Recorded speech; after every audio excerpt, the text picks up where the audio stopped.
Zohid Mirzaqulov, Andijon viloyat vakili. Qizilburchakda jang olib boradi.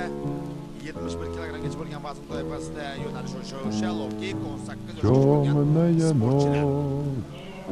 Только пули Miroshshoh Kamolov uning raqibi.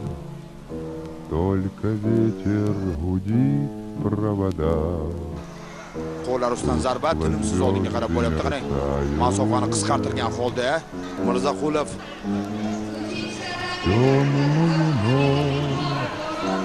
qolib ketyapti.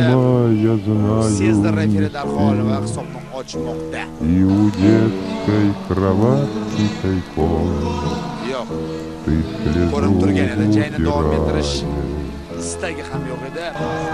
Natijada muddatdan Как avval я люблю Andijon viloyat vakili Mirzohid Mirzaqulov ushbu bahsda g'alaba qozonyapti. O'zbekiston kubogi как я oltin medal хочу sohibiga aylanmoqda. к ним прижаться теперь.